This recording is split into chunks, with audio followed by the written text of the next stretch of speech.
चौथे वचन से लेकर छठे वचन तक और 13वें वचन तक दाऊद कहते हैं, हे यहोवा ऐसा कर कि मेरा अंत मुझे मालूम हो जाए और यह भी कि मेरी आयु के दिन कितने हैं, जिससे यह मैं जान लूं कि मैं कैसा अनित्य यानी कि कैसा मैं निर्बल हूं।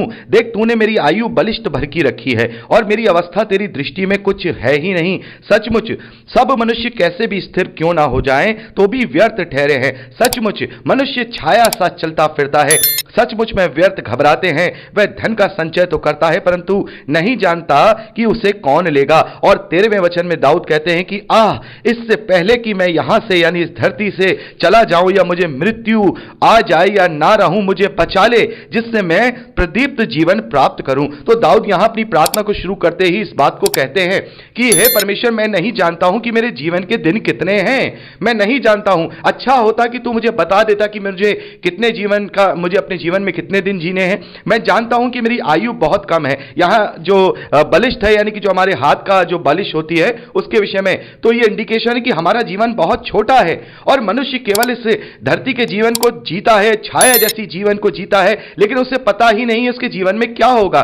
जितना वो धन कमा रहा है या वो सारी बातें कर रहा है उसको नहीं पता है कि वो कौन लेगा। तो हे परमेश्वर, मैं तुझसे प्रार्थना करता हूं कि मेरी जो गलती हुई है उससे तू माफ कर दे, उसका मैं प्रायश्चित करता हूं। ये जीवन मैं नहीं जानता हूं कि मेरा जीवन कितना है, या तो मुझे बता दे। तो यहां पर हमें दाऊद के मन की व्यथा को समझना होगा। दाऊद यहां पर इस बात के लिए चिंतित है कि कहीं ऐसा ना हो कि मेरा जीवन खत्म हो जाए और मेरा प्रायश्चित पूरा ना हो। मेरे प्यारे भाई बहनों, यहां पर हम देखते हैं कि दाऊद अपनी पीड़ा में तो पड़ा हुआ है, लेकिन फिर भी उसे इस बात की ज्यादा चिंता है कि अगर मैं मर गया और मैं इसी विपत्ति के साथ मर गया तो इसका मतलब यह है कि मैं परमेश्वर के विरोध में ही मरा हूं, मेरा पाप क्षमा नहीं हुआ है। यहां 13वें वचन को यहां जो दाऊद कह रहे हैं यही उनका आशय है कि इससे पहले कि मैं यहां से चला जाऊं और ना रहूं, मुझे बचा ले ताकि मैं प्रदीप्त जीवन प्राप्त करूं, मैं तेरे ग्रहण योग्य जीवन को प्राप्त करूं, जो तुझे पसंद है वो मैं प्राप्त करूं, क्योंकि मुझे नहीं पता है। या फिर मुझे बता दे कि मेरे जीवन में भी बहुत दिन है। मैं इस बात से बहुत चिंतित हूं।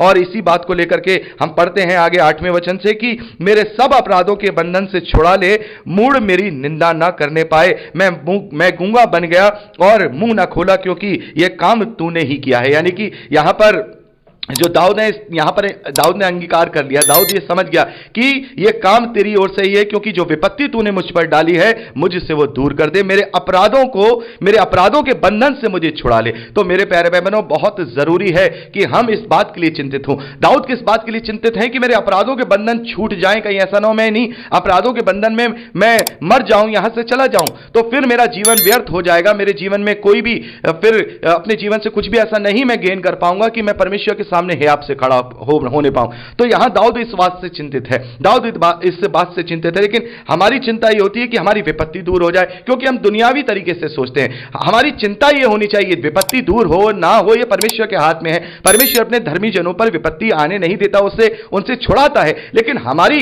जो मेन टेंशन होनी चाहिए, टेंशन मतलब हमारा जो चिंता का विषय होना चाहिए वो ये होना चाहिए कि हमने जो गलतियां की हैं कहीं ऐसा ना हो कि सही मायने में बिना जाने उनका बिना पश्चाताप किए इस दुनिया से चले जाएं। क्योंकि यदि हम ऐसे चले गए तो फिर हम उसके ग्रहण योग्य नहीं बने रहेंगे और ना ही हम विश्वास की दशा में मरेंगे। तो जरूरत यह है कि चाहे विपत्ति दूर हो ना हो, लेकिन जब हमारी आखिरी सांस आए तो हम विश्वास की दशा में मरें, ताकि जब हम जलाए जाए तो विश्वास की दशा में जलाए जाए, अनंत जीवन के लिए जलाए जाए, ना कि दंड के लिए। तो मेरे प्यारे भाई बहनों, यही जो 39वां अध्याय है हमें यह शिक्षा देता है कि हमें अपने जीवन में जांचना है कि क्यों यह विपत्ति हम पर आई है। क्योंकि परमेश्वर अपने आप से कुछ नहीं करता है, या तो फिर वो हमारी परीक्षा लेता है या फिर वो हमें ताड़ना देकर यह बताना चाहता है कि देख अपने मार्ग को सही कर ले, अपने मार्ग को मेरे ग्रहण योग्य बना ले। तो मेरे प्यारे भाई बहनों, यहां पर हमने 39वें अध्याय का अध्ययन कंप्लीट किया है और 40वें अध्याय से आगे का अध्ययन अब हम अगली रिकॉर्डिंग में करेंगे। प्रभु आप सबको आशीष दे।